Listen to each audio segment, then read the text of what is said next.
ሰላም አለይኩም ወራህመቱላሂ ወበረካቱ። ውድ የተከበራችሁ የቻናል ቤተሰብ እንዴት ናችሁ? ሁሉ ሰላም ነው? አልሐምዱሊላህ። ዛሬ ብቅ ብለናል። እንግዲህ ገጠር ገብተን ለዛየራ ማለት ነው እ ወደ እናንተ ይዘንላችሁ ከች ብለናል። እንግዲህ የገጠር ኑሮ አብዛኛው ይናፍቃል። ትውስታ አለ። ሁላችንም የገጠር ልጆችም ስለሆንን የምናስታውሳቸው ነገሮች አሉ እና እስኪ ለእናንተ ዛሬ ይዤላችሁ መጥቻለሁ። ያውም ትንሽ ነው የቀረጽኩት። እንግዲህ እንደምታዩት አንድ ነገር የምላችሁ ነገር የሆነ እንደኔ ታስቡ ከሆነ ማለት ነው አረብ ሀገር ሆናችሁ እኔ አሁን ሀገር ብገባ እናቴን ወይኔ ጋር አንጥቼ ወይኔ እሷ ጋር ነው የምኖረው፣ ሀቋን በዛ መልኩ ካልከፈልኩኝ ልከፍለው አልችልም እንላለን ከናፍቆታችንም የተነሳ። ግን እዛ ሀገር የምታስቡት ሀሳብ ሌላ ነው፣ እዚህ ስትመጡ የምታስቡት ሌላ ነው። እኔ እዛ ሆኜ የማስበው የነበረው ነገር እኔ ጋር አንጥቼ አኖራታለሁ በቃ እየተንከባከብኩ እናቴን። አይሆንም ካለች ደግሞ እኔም ቢሆን እሷ ጋር እኖራለሁ። እሷ ጋር ሄጄ መኖር ባልችል እንኳ በቃ ቶቶሎ ዛያር አረጋለሁ ነበር ሀሳቤ። ግን ያ ሁላ ዜሮ በቃ ዜሮ እዚሁ ስትመጡ ማለት ነው ያለው ሸይጧን አላውቅም። የምር እንደው በሁሉም ነገር ላይ እንደ ሳውዲ አረቢያ አይሆንላችሁም። እና እንግዲህ ያው ብዙ ነገሮችን ገጠር ታገኛላችሁ። አሁን እህል የሚወቃበት ሰዓት ላይ ነው። እሸቱን ስንበላ ከርመናል። የሚገርማችሁ እዚህ እያመጡልኝ እህቶቼ እናቴ። አሁን ደግሞ እየተወቃ ነው አተሩ፣ ባቄላው፣ ስንዴው። ማታ ምኑ ተቆልቶ ምኑን ትበሉታላችሁ። በቃ ዳቦ ይጋገራል። እዚህ ያለውን ፓርት ተመልከቱልኝ። ላሚቷ ምን አለበት ከመረችው አይገልጸውም። በቃ ከመረችው። ከዛ ምን አለበት በኋላ እንኳን እንደው እስኪ እንደው ከፕሮግራሙ በኋላ ብትጠብቂስ እያልኳት ነበርና ከመረችው አይገልጸውም። ብቻ ይሁን። ያው አንዳንድ ጊዜ በጣም ነው የሚያስቃችሁና ባልጠበቃችሁት መልኩ። ከዛ እናቴ ላሟን አለበች። አሁን በቅርብ ነው የወለደችላት እና ያው ሁሉንም ከብቶች ሽጠንባት ይችን ላሟን ብቻ ነው የያዘችው። አንዴም ትወዳታለች፣ ሁለትም ደግሞ ያው ግዴታ ባዶዋ ልትቀመጥ አትችልም። ያው ወተቷን መጠጣት አለባት።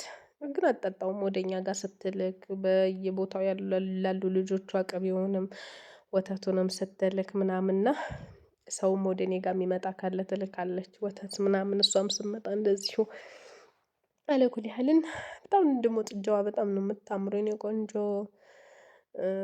ይሄ የበግ ግልገል፣ ይሄ እንደዚህ ጥጃ፣ የፍየል ግልገል እንዴት እንደምወድ እና በዚህ መልኩ ላሟን እያለበች ነበረ። እንደውም እኔ እያነሳሁ መሆኑን ስትጠራጠር ስታውቅ ከዛ አየችኝና ምን እያረግሽ ነው ምናምን።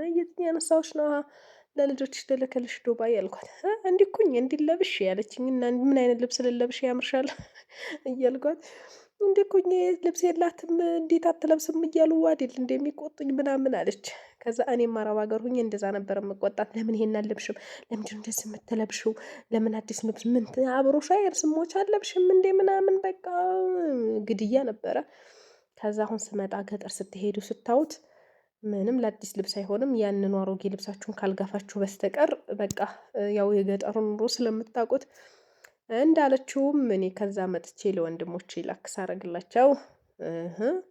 እንዴት ነው ይሄን የምትለብሰው? ራክ እንደው እንግዳማ የዱባዩን ሽፎንና የዱባዩን ፍስታን አትልኩላትም እንደ እንግዳ እያልኩኝ እሳቸውን በተረባ ገባሁባቸው ማለት ነው። ያው ቅኔው ይገባቸዋል ቅኔው ይገባቸዋል ብዬና ከዛ ላሟን ስታልብ ቆየች። ወተቷን አለበች ምናምን። ከዛ ተፈላልን። ያው ቪዲዮ እንትን ምንድነው ባትሪ ስለጨረሰ አልቀረጽኩትም እንጂ ተፈላ።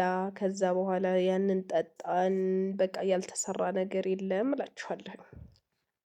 ከዛ ያንን አጠራቃቅመን ምናምን እህል እየወቁ ነበር። ደግሞ ያንንም እቀርጽላችኋለሁኝ። የሆነ ትውስታ ወደ ኋላ ሂዳችሁ የሆነ ትውስታ ታስታውሳላችሁ ምናምን ብዬ እኔ አረብ ሀገር ሆኜ ኢትዮጵያ ላይ የምትሰራው እያንዳንዷ ነገር ትናፍቀናለች። ማየት እንወዳለን። ያን ነገር እኔም ነገ ሄጄ አየዋለሁኝ። እኔም ነገ ሄጄ ያን ነገር እደርስበታለሁኝ። የምንሳፈርበት ሀገር የምንገባበት ቀን ይናፍቀን ነበር። መቼ የሆነች ቀን እያልን እንል ነበርና ግን አላህ የፈቀዳ ቀንና ቀኗ የተቋረጠች ቀን ግን ምንም አትቀሩምና ቢናፍቃል። ከዛ አንፃር ነው እኔ የምቀርጽላችሁ እንዲታዩት እያንዳንዱን ነገር የገጠርን ነገር ወይ ደግሞ የኢትዮጵያን ያን ሳር ቅጠሉን ቢቀርጹልኝ እኔ እዛ ሆኜ ደስ ይለኛል። ሀገራችንን ከመናፈቃችንም የተነሳና ታሳቢነቱ ከዛ አንፃር ነው የቀረጽኩላችሁ እንጂ ለሌላ ለምንም አላማ አይደለም። እና እንደምታዩት እናቴ ታልባለች እኔም እቀርጻለሁኝ እንደ ትልቅ ነገር ማለት ነው። ገጠር ላይ በነገራችን ላይ የሆነ የመንፈስ እርካታ አለ። እኔ እንጃ ለምን እንደሆነ ባላቅም የሆነ ደስ ይላችኋል። በቃ መኖርን እዛ ትፈልጉታላችሁ። ነገር ግን ደግሞ የሆነ በተለይ መብራት የሌለበት አካባቢ ሲሆን ስልካችሁ እንደዚህ በተለይ እንደው ስልክ በጣም መያዝ የለመደ ሰው ወይም ደግሞ እንደዚህ ደንበኛ ቤተሰብ መደዋል ብዙ ያለው ሰው ድንገት ባትሪ ሲዘጋባችሁ ምናምን ያው ትንሽ ያያ ፓርት ነው እንጂ የምር በጣም ነው ደስ የሚላችሁ። የገጠር ኑሮ ገጠር መኖር በራሱ የሆነ እፎይታ ነገር አለው። በጣም ጨረሰች ላሟን አልባ መሻላ በሉ። እዚህ ደግሞ ወንዝ ሄድንና ልብስ ልናጥብ ሄድን። በነገራችን እያንዳንዱ ወንዞች በየገጠሩ አካባቢ እንደዚህ ተገንብተዋል።